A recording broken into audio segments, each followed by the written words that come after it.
Well, thank you very much, everyone, for coming today to the commemoration for Reginald Moyse. Reginald Adolphus Moyse was born in Bray, in Berkshire, in the summer of 1879. His father was a builder's clerk. The family were Wesleyans, Methodists, and they had at least 8 children, and Reg was one of the youngest of those. He grew up in the village of Bray and seems to have stayed there until his father passed away when Reg was about 21 years old. So he came to London after that, to Lambeth and Camberwell. He worked as a printer compositor and a type founder.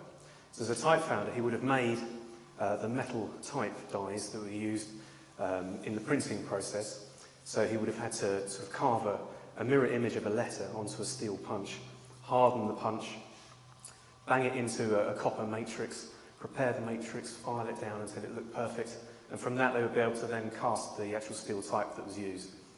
As a compositor, his job would be to take all the type letters and arrange them in the right order for printing. So they would go he'd work upside down and back to front. So it was quite a challenging job to do. He would have needed very nimble fingers to work quickly, and he would have needed quite an agile mind as well, because he would be reading everything backwards to check that it was correct. It was a very skilled job, and in the days before the printing process became much more automated, it was a job that was highly in demand. So he married a Camberwell girl, Edith Downs, in about 1905, and they had their first son a year later. And they went on to have 5 sons, actually, every couple of years or so, and the last one was born in January 1914.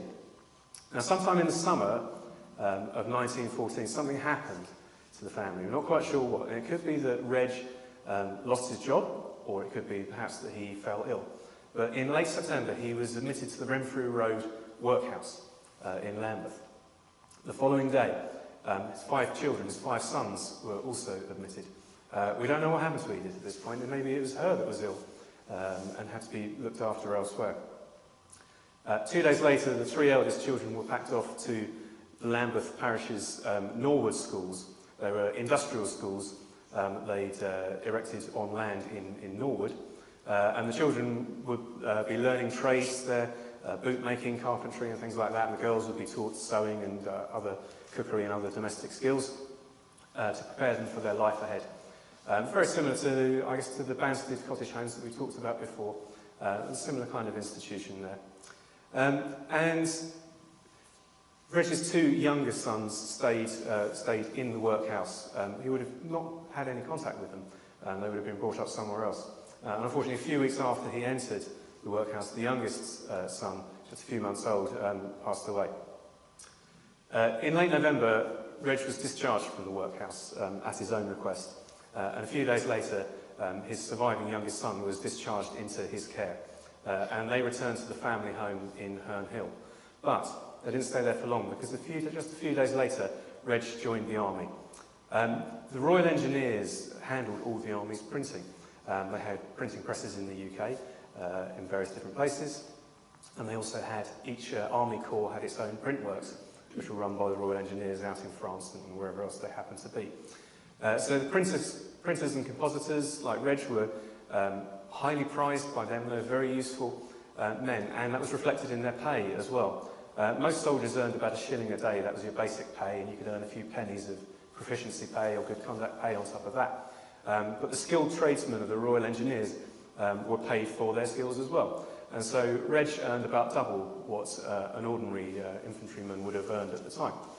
So there's much needed money coming in. If his family might have been in some pretty desperate straits by the sounds of it.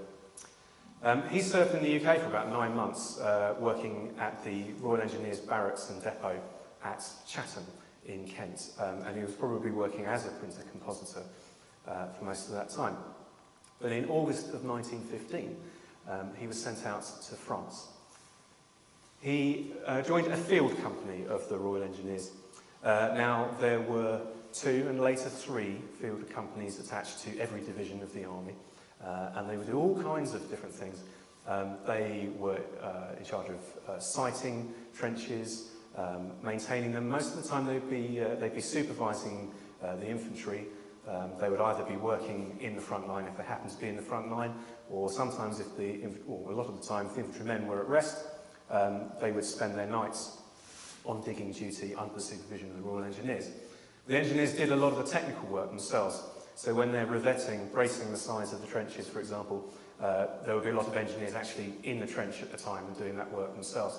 So they would tend to work during the day using their own particular specialities, and then at night they'd supervise the infantry who do the donkey work of all the digging. They did much more than that though, and they were responsible for example, building and maintaining bridges and all kinds of technical jobs like maintaining and operating the pumps that ran sawmills and workshops and all kinds of different things. There was a responsibility for maintaining gas installations when we started to use poison gas. Now Reg wasn't a trained engineer, it appears, and as a printer compositor, he suddenly would have found himself completely out of his element in the trenches, and it must be imagined really that most of his work was fairly basic digging and shifting, lifting and shifting, and those sorts of things at the time. He was only with the field company. Well, he was with the field company down in Picardy, where the Somme flows. It was quite far away from the action, quite quiet, and they were making preparations for the Battle of Loos, which was going to take place far to the north. They weren't going to attack themselves, but they were going to wait for their opportunity if there was a breakthrough. And so the engineers of this particular field company were busy making bridges, custom-made bridges for each trench, so that guns and lorries and things could be moved up over the British front lines if there was a general advance. And they were also busy making scaling ladders so that men could climb out of their trenches more easily. But that breakthrough never came. And just a few days later, after the battle started, Reg went into hospital for the first of many trips to hospital. Most of those hospitals at the time they were treated in were in two big base complexes, one at Etaples and one at Rouen. And it was the complex at Rouen that Reg seemed to most times find himself back at. The Fusiliers, so the engineers, had a base depot. Their French depot was based at Rouen near those hospitals, and it must be presumed that's why he ended up there. After being discharged from the hospital, he would go into a convalescent depot, again nearby in Rouen, and then discharged to light duty in the base depot with the Royal Engineers. And after that, he'd always find himself back in the field again. It was obviously being assessed as fit and well. He was rated as Class A. He was physically fit.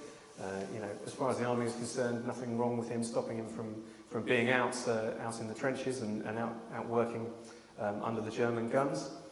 So he was put back into another field company, and then back into hospital, and then back out again to another field company. And this particular field company in early 1916 were up by the Hohenzollern redoubt near Loos, this very hotly contested defensive fortification that commanded a view of the battlefield. And we talked just the other day about Arthur Curtis, and before that, again, about the men that fought on that redoubt and the huge mine explosions that preceded that particular operation to make these huge craters that they'd rush into the garrison. Well, this field company that Reg had joined, they were going to be working in those craters just about a day or two after they were made in that attack. But prior to that, they were busy doing all the usual tasks that they did, improving trenches and things like that.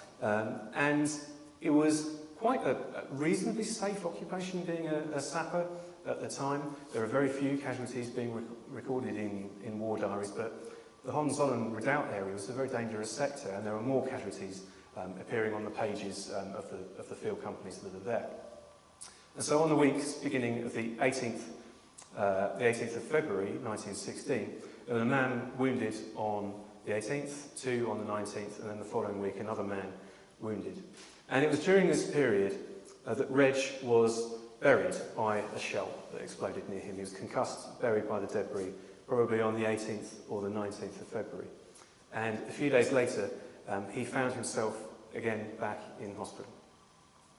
At about this time, Edith, his wife, appears back on the scene, and she reclaimed her children from the industrial school, and so the family set up home again in Herne Hill. Reg recovered after about a month or so in hospital and was discharged once more to a convalescent depot.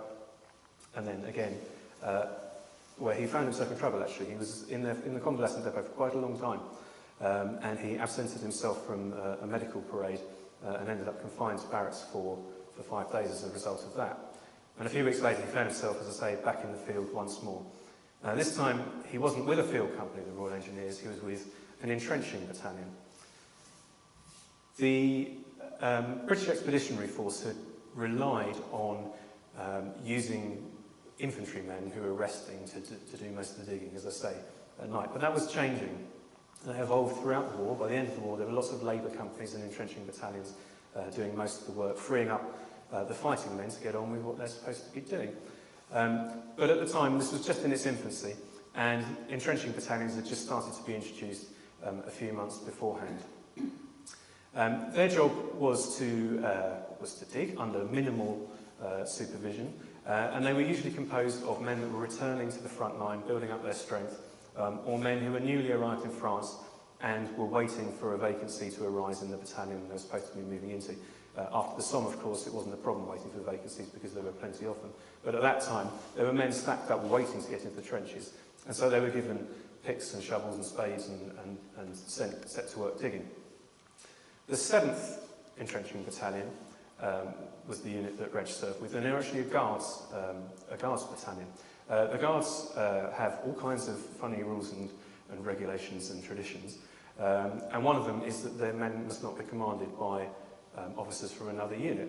And they got a little bit worried that an entrenching battalion was going to be composed of their men under command of various officers from elsewhere. So they formed their own entrenching battalion, about 200 men from each of the Guards regiments, and a small party of Royal Engineers, mostly tunnellers, and it must be this group that Reg was with.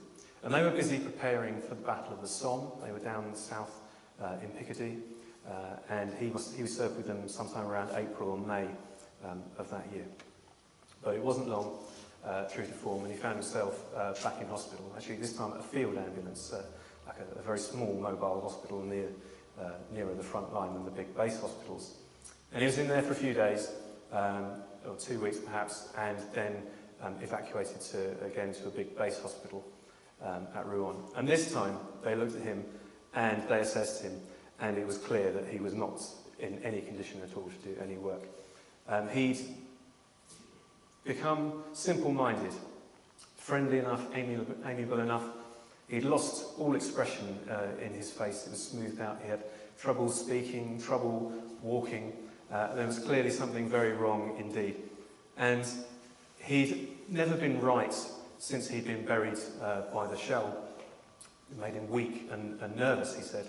But the trouble had started a long time before then. It may have manifested itself when he lost his job, perhaps back in 1914, in that first spell in the workhouse, or it might have been perhaps when he was discharged as a compositor and went to work in the field, because he was losing his mind. He had been ill for perhaps 10 or even 20 years. He'd contracted syphilis, perhaps even as early as a teenager, and it had not been treated. There were really no antibiotics to treat them. The treatments for syphilis were pretty nasty. But he had gone perhaps undetected until then. And it had become neurosyphilis. It was eating into his mind. And it was very similar symptoms to dementia, but it resulted in a paralysis at the end. And that was what was happening to him at that point in time. He was sent home to England. He arrived back home on the 1st of July, the first day of the Battle of the Somme. And he was probably in hospital during the summer. He was assessed by a medical board in September of 1916 and discharged from the army on a full pension in October. He may have gone home to be cared for by Edith and the family, but it was a rapidly advancing degenerative condition, and he would need full-time nursing care. And so he came to Banstead Asylum to be looked after there. The asylum on the Downs by Belmont had been established in the 1870s. It had been extended several times. It was built around a central hall with an imposing spire, really, in the middle of it.